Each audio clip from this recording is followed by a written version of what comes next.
Hi, Lorraine Bosse-Smith here at the Total You, where your entire life matters. Wow, what a couple months I've had. If you followed me, you know I got that nasty contaminated food thing going around, except mine was viral. So they couldn't give me anything to help. So it had to run its course, and it took a long time to get out of my system. Lost about 20 pounds, went weeks without being able to hold anything down. So very depleted and very weak, but on the mend and moving forward.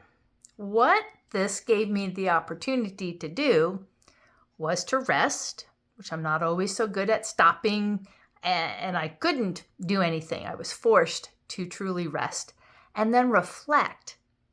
And during that time, God was really speaking to my heart. I have an awesome backyard now that's just tranquil, peaceful, and I spend my mornings out there reading the Bible and just listening. And what he was speaking to my spirit was pretty profound, that I was depleted more than just with food and water, but my spirit, because I have been pushing hard my entire life. Started when my dad died when I was 13, and I had to step into the role of man of the house. I took care of things, fixed things, balanced checkbooks, cooked my mom's meals. She was a single mom, not making a whole lot of money. I grew up really fast.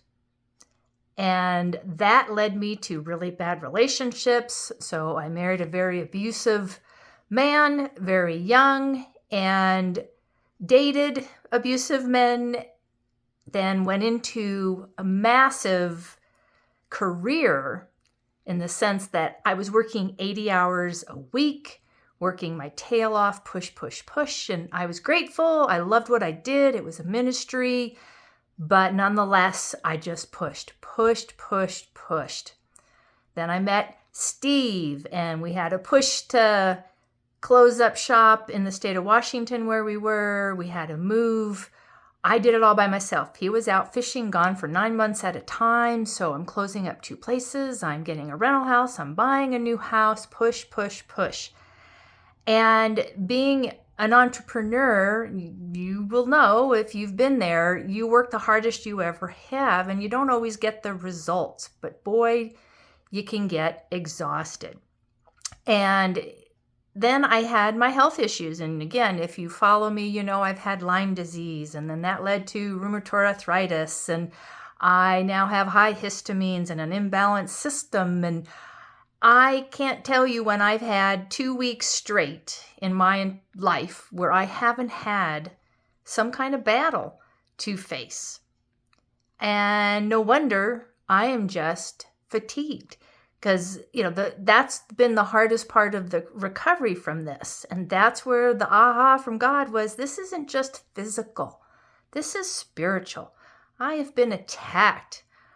And the good news is I don't think I would have endured all of this if I wasn't a force for God's light, for his goodness, because Satan wouldn't bother with me. So it's confirmation I'm making a difference somewhere, somehow. And I praise God for that. I also know I couldn't have gone through any of this and continued to go through all of this without God walking beside me and many times carrying me when I had nothing left. So very introspective time for me, grateful for the insights. It does help me to recognize that I got to stop pushing. I got to start living and being and allowing God to fight more of these battles for me, lay it at his feet and entrust him. And it doesn't mean I haven't done that, but I have also allowed, my personality is to do and push and make things happen. And I'm at a stage of my life where I'm ready to say, Lord, let's see what you have in mind, because I'm exhausted. I just need his strength, and I need to sit, wait, and watch. And I anticipate and look forward to seeing God continuing to work in my life. But maybe you've related with some of this. I am not alone with struggles and hardships and heartache and deaths of loved ones. All of it can take a toll. And I think God just wants us to rest in Him and take those deep breaths and just be present in our life, not just pushing through it. These are the lessons I'm learning. I hope it's encouraged you. Let's stay fit, healthy. Let's stay connected. This is Lorraine at thetotalu.biz.